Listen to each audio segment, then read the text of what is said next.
Hello dear learners, PG is here and welcomes you in PG point. कैसे हैं आप सब? होप सो एकदम बढ़िया होंगे। सबसे बड़ी खुशखबरी तो आज आपके लिए ही ये है कि आज हम आपको करवाएंगे आपका लास्ट चैप्टर, जो कि आपका इजी नोट का रहने वाला है। मतलब इजी नोट में आप 11 ही चैप्टर आपको मिलेंगे। 11 चैप्टर के हमने क्या करवा दिए, एमसीक्यूज करवा दिए। अब हम इजी नोट के 11 चैप्टर्स जो हैं, इनका सीरियल वाइज, चैप्टर वाइज हम क्या करेंगे, लॉन्ग क्वेश्चन आंसर डिस्कस करेंगे। क्या डिस्कस करेंगे? Long question answer. अब जैसे मान लो चैप्टर 1 है, उसमें मान लो 10 लॉन्ग क्वेश्चन है ना। तो पहले चैप्टर 1 के हम 10 लॉन्ग क्वेश्चन डिस्कस करेंगे। उस चैप्टर के फिर जितने शॉर्ट्स होंगे उससे संबंधित वो डिस्कस कर लेंगे। चैप्टर वाइज हम लोग करते रहेंगे 11 पूरे लॉन्ग और शॉर्ट, ताकि आपकी जो भी दिक्कतें हैं वो सब सॉल्व हो जाएंगी, है ना।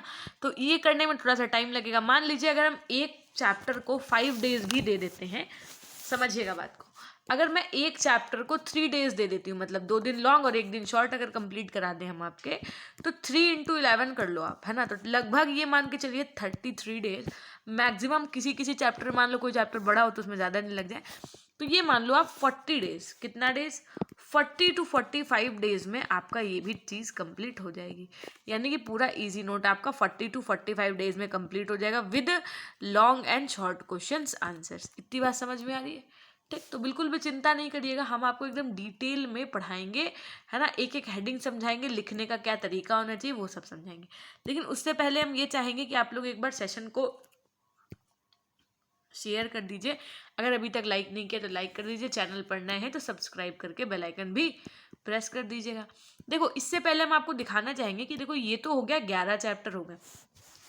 जो एनईपी 2020 है, समझिएगा बात को, उसके अनुसार अगर देखा जाए तो आपका जो सिलेबस है ना, उसमें कितनी यूनिट है?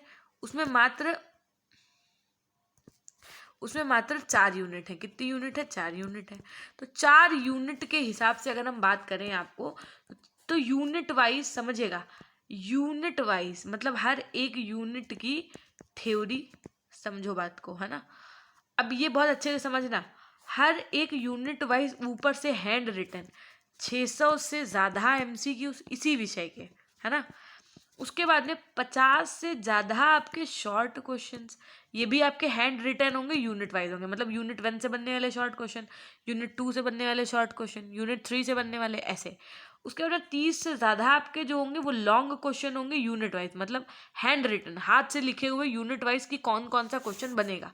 उसके बाद में आपका 2018 से लेकर के 2021 तक के सारे क्वेश्चन पेपर और एक मॉडल पेपर प्रैक्टिस के लिए। इतना कुछ आपको हम एक पीडीएफ में देंगे। ये आपका पीडीएफ कोर्स हम ऑलरेडी लॉन्च कर चुके हैं। मैम, ये हमको सब कहाँ मिलेगा? हमने कहा उसके लिए आपको प्ले स्टोर पे जाना है, प्ले स्टोर पे सर्च करना है पीजी पॉइंट ऐप इंस्टॉल कर लेना है। रेफरल कोड में भी आपको पीजी पॉइंट ही डाल देना है, लॉगिन कर लेना है। उसके बाद में यदि कोई दिक्कत आती है तो आप हमसे संपर्क कर सकते हैं। कहाँ कर सकते हैं? पीजी पॉइंट ऑफिशियल इंस्टाग्राम पे संपर्क कर सकते हैं। यहीं पर पीजी पॉइंट ऐप में ही आपको पीडीएफ मिल जाएगी पढ़ने के लिए। ठीक, अब इजी नोट तो हम आपका फ्री ऑफ कॉस्ट यहीं पर करवा दे रहे हैं। इजी नोट की जो पीडीएफ है वो भी हम फ्री ऑफ कॉस्ट एप्लीकेशन पे डलवा देंगे, लेकिन जो कोर्स है पीडीएफ का कोर्स वो आपको पेड है। ठीक, तो क्वेश्चन नंबर फर्स्ट है आपकी स्क्रीन पे, निर्देशन एवं परामर्श कार्मिक का। आइए शुरू करेंगे आपका चैप्टर नंबर 11, निर्देशन एवं परामर्श कार्मिक, जिसके हम पहले क्वेश्चन की बात करेंगे। क्वेश्चन नंबर फर्स्ट है आपका, विशेषज्ञ कर्मचारी के अंतर्गत कौन नहीं आता है? नहीं पे विशेष ध्यान दीजिएगा। प्रधानाचार्य, अध्यापक, परामर्शदाता या फिर शिक्षा मंत्री। क्वेश्चन नंबर फर्स्ट, लगभग 28 क्वेश्चन हम ये इसमें डिस्कस कर रहे होंगे और यहाँ से हम लोग अपना पूरा इजी नोट कवर कर रहे होंगे। तो ये एक बहुत सुनहरा, हम कह सकते हैं गोल्डन चांस और गोल्डन अपॉर्चुनिटी है आप लोगों के लिए कि आप लोगों ने समय से पहले ही इजी नोट के सारे क्वेश्चन कर लिए, है ना। तो फर्स्ट का करेक्ट आंसर जो बच्चे कह रहे हैं शिक्षा मंत्री, उनका एकदम सही हो जाएगा। ये कोई विशेषज्ञ कर्मचारी के अंतर्गत नहीं आएंगे। क्वेश्चन नंबर सेकंड है, सामान्य कर्मचारी नहीं है। कौन नहीं है? अभिभावक या माता पिता जिन्हें आप कहते हैं, या वार्डन, या पुस्तकालय अध्यक्ष, या सचिव। सामान्य कर्मचारी नहीं है, तो सीधी सी बात है, जो आपके सचिव हैं वो आपके सामान्य कर्मचारी नहीं है। बहुत बढ़िया। क्वेश्चन नंबर थर्ड बताओ, प्रश्न संख्या 3 बताओ। क्वेश्चन नंबर 3 बताओ, निम्नलिखित में से कौन निर्देशन कार्यक्रम को नेतृत्व प्रदान करता है? प्रधानाचार्य, अध्यापक, मनोवैज्ञानिक या फिर परामर्श दाता। बताइए, फटाफट से बताइए। Question number 3। तो यहाँ पर आपका करेक्ट आंसर क्या हो जाएगा? Option A. जो आपके प्रधानाचार्य होते हैं वो निर्देशन कार्यक्रम को नेतृत्व प्रदान करते हैं। नेक्स्ट क्वेश्चन नंबर 4 है, प्रधानाचार्य अपना उत्तरदायित्व किसको सौंप सकता है? किसको सौंप सकता है? शारीरिक शिक्षक को, परामर्शदाता को, अध्यापक को, या फिर तकनीकी सहायक को। तो यहाँ पर आपका करेक्ट आंसर क्या हो जाएगा? फटाफट से बताइए। क्वेश्चन नंबर 4 आपकी स्क्रीन पे है। अब भैया अब तो अंतिम चैप्टर पे चल रहे हो, कम से कम अब अगर लाइक नहीं किया तो बहुत बेकार बात है भाई। एटलीस्ट अब तो सेशन को लाइक कर दो।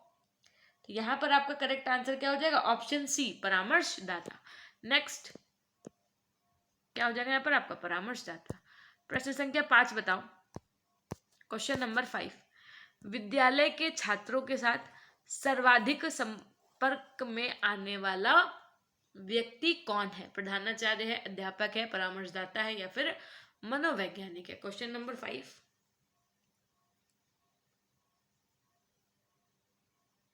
तो करेक्ट आंसर आपका क्या हो जाएगा भैया? अध्यापक हो जाएगा। कि विद्यालय के छात्रों के साथ सर्वाधिक संपर्क में आने वाला व्यक्ति कौन है? अध्यापक। निर्देशन कार्यक्रम में किसकी भूमिका अत्यंत महत्वपूर्ण होती है? निर्देशन का जो कार्यक्रम होता है इसमें किसकी भूमिका अत्यंत महत्वपूर्ण होती है? ये पूछा है क्वेश्चन में। बताओ भाई फटाफट से। तो यहाँ पर आपका करेक्ट आंसर क्या हो जाएगा? क्वेश्चन नंबर 6 का ऑप्शन ए जो बच्चे कह रहे हैं, अध्यापक। तो अध्यापक की भूमिका अत्यंत महत्वपूर्ण होती है। नेक्स्ट क्वेश्चन नंबर 7 बताइए। 7 नंबर क्वेश्चन में पूछा गया, अध्यापक की निर्देशन संबंधी भूमिका नहीं है।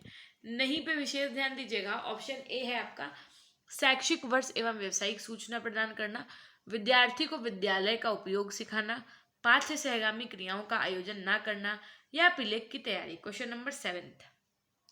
प्रश्न संख्या 7 बताओ।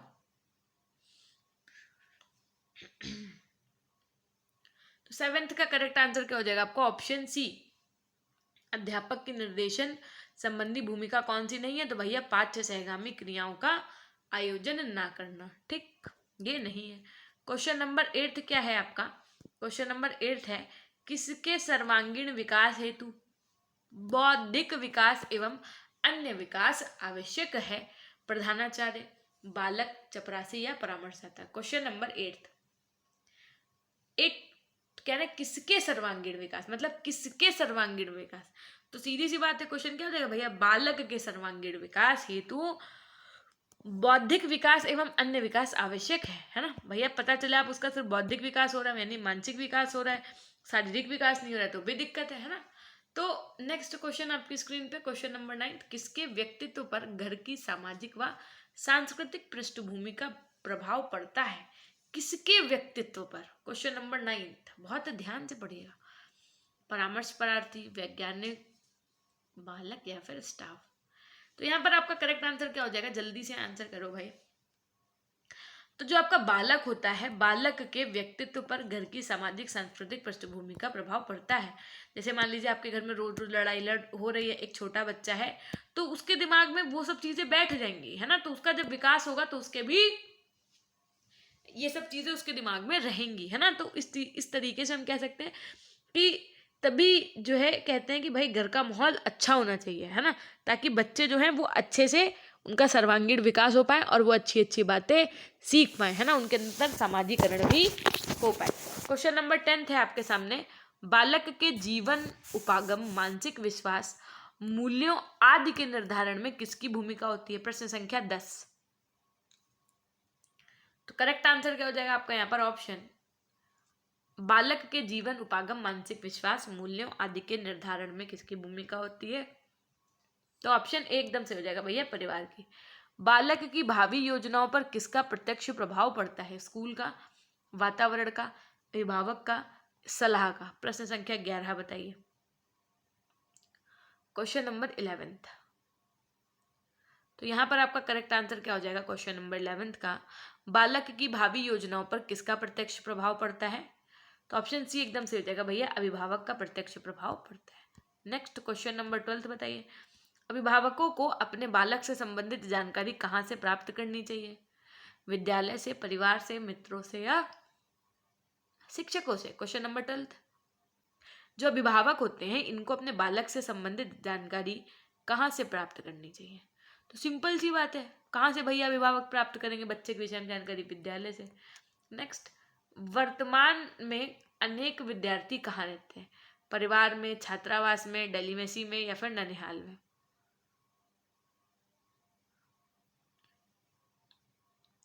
13th का करेक्ट आंसर हो जाएगा ऑप्शन बी, छात्रावास में यानी हॉस्टल्स में। कौन कोई अलग द्वीप की भांति नहीं है? Question number 14। छात्रावास, विद्यालय, दोनों या फिर समुद्र? Question number 14।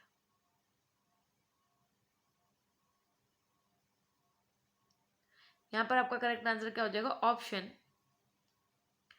ए एकदम सही हो जाएगा। कौन कोई अलग द्वीप की भांति नहीं है, तो आपका करेक्ट आंसर हो जाएगा ऑप्शन ए, छात्रावास। ठीक।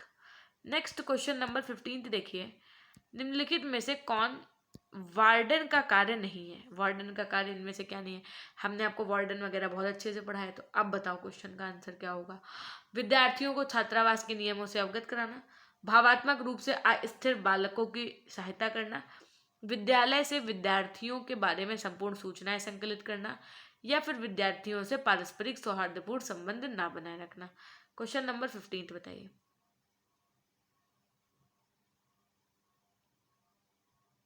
प्रश्न संख्या 15।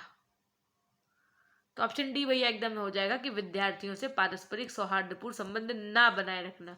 जो यहाँ पर लिखा है ना बनाए रखना, यहीं से ये निगेटिव हो जाएगा और यहीं से आपका आंसर क्या हो जाएगा? Option D. क्वेश्चन नंबर 16 आपकी स्क्रीन पे है, बताइए फटाफट से।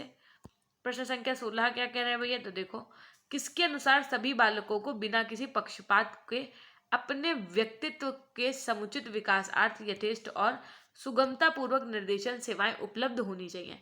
निर्देशन एवं परामर्श, प्रधानाचार्य एवं अध्यापक, अभिभावक एवं विद्यार्थी, या फिर समस्या एवं निदान? क्वेश्चन नंबर 16 बताइए। प्रश्न संख्या 16 बताओ।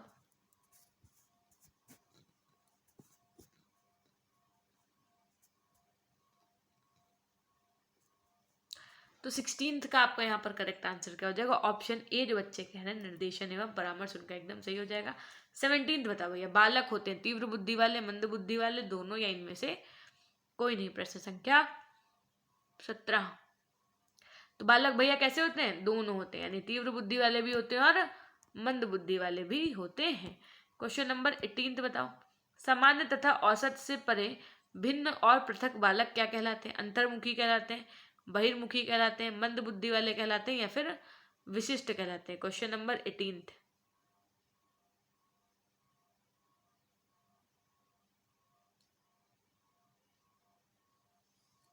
बताइए प्रश्न संख्या 18। तो करेक्ट आंसर क्या हो जाएगा? सामान्य तथा औसत से परे भिन्न और पृथक बुद्धि वाले बालक हमको क्या कहलाएंगे आपके? तो ऑप्शन आपका डी एकदम सही हो जाएगा, वो आपके विशिष्ट बालक के अंतर्गत आ जाएंगे, क्योंकि विशिष्ट में आपके कुशाग्र बुद्धि भी आ जाते हैं और मंद बुद्धि भी आ जाएंगे। ठीक।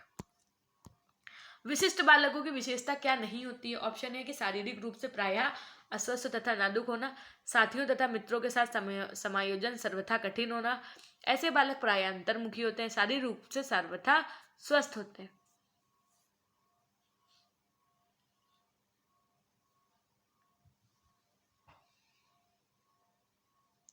ऑप्शन डी, जो बच्चे कह रहे हैं भैया कि शारीरिक रूप से सर्वथा स्वस्थ होते हैं, उनका एकदम सही हो जाएगा। Next question number 20। इसके अनुसार वह बालक पिछड़ा बालक है जिसकी निष्पत्ति लब्धि 85 से कम है? सिरिल बर्ड, मिलेट बर्ड, या फिर मुलाक? तो करेक्ट आंसर हो जाएगा आपका यहाँ पर ऑप्शन डी, मुलाक। विद्यालय जनसंख्या में करीब कितने प्रतिशत पिछड़े बालक होते हैं? 15, 18, 20 या फिर 10? Question number 21। तो लगभग 10% के करीब, जो हम कह सकते हैं विद्यालय जनसंख्या में करीब 10% पिछड़े बालक होते हैं। प्रश्न संख्या 22 बताइए, पिछड़ेपन का पता लगाने के लिए कौन सा उपाय काम में नहीं लाया जा सकता है? बुद्धि परीक्षण के परिणाम, निष्पत्ति परीक्षण के परिणाम, गत कक्षाओं के विद्यार्थी, या फिर अध्यापकों की सम्मतियां? Question number 22। तो ऑप्शन सी भैया एकदम सही हो जाएगा, गत कक्षाओं के विद्यार्थी। पिछड़ेपन का पता लगाने के लिए कौन सा उपाय काम में नहीं लाया जा सकता? तो आपका करेक्ट आंसर क्या हो जाएगा? ऑप्शन बोलो, सी वाले एकदम सही हो जाएंगे। प्रश्न संख्या 23 क्या है? विशिष्ट कक्षाओं के संचालन के लिए किन बातों को ध्यान में नहीं रखना चाहिए? विशिष्ट कक्षाओं का आकार छोटा हो, एक कक्ष में कई प्रकार के बालक हों, कलांशों की अवधि अधिक बड़ी नहीं हो, या फिर कक्षाओं में अनुभवी एवं योग्य शिक्षक पढ़ाएं। प्रश्न संख्या 23। तो विशिष्ट कक्षाओं के संचालन के लिए क्या हो जाएगा भैया?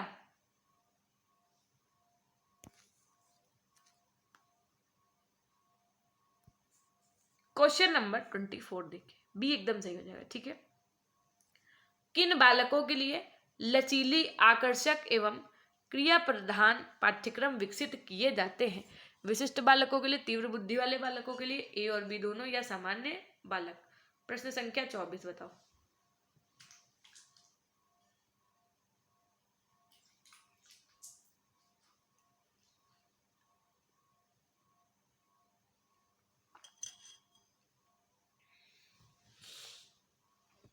ऑप्शन ए एकदम सही हो जाएगा भैया। विशिष्ट बालकों के लिए एक लचीली, आकर्षक और क्रिया प्रधान पाठ्यक्रम विकसित किए जाते हैं। ठीक। 25 बताओ, विशिष्ट शिक्षण विधि की विशेषता क्या नहीं है? नहीं जब क्वेश्चन में दिया हुआ करो तो विशेष ध्यान दिया करो, है ना। कभी कभी क्वेश्चन नहीं की वजह से बच्चे गलत कराते हैं।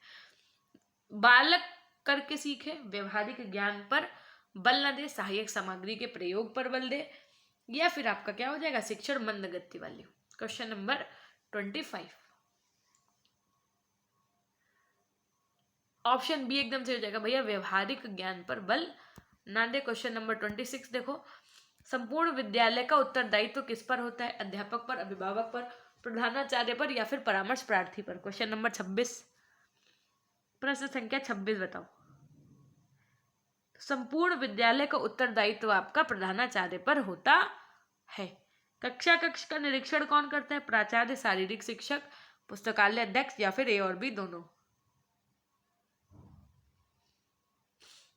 तो कक्षा कक्ष का निरीक्षण आपका कौन करता है? प्राचार्य करता है। ठीक। विद्यालय के भौतिक संसाधन में नहीं है फर्नीचर, शौचालय, पीने का पानी, या शराब की दुकान? 28 नंबर प्रश्न, सीधी सी बात है, एकदम अल्टीमेट क्वेश्चन था ना पूरी सीरीज का।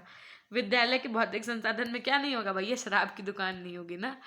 क्या तो कुछ लोग सोच रहे होंगे मैम हो जाए तो मजे ही मजे। हमने कहा हाँ अभी है मजे। अच्छा चलो देखो भैया, अल्टीमेट तरीके से हमने आपका क्या कर दिया, पूरा इजी नोट कंप्लीट कर दिया। तो कैसी लगी आपको ये क्लास पूरा इजी नोट कंप्लीट करने के बाद? ये आप हमको कमेंट सेक्शन में बताना नहीं भूलिएगा, है ना। अगर आपको चैनल की तरफ से थोड़ी सी भी हेल्प मिलती है तो आप सभी सेशन को लाइक करना नहीं भूलिएगा।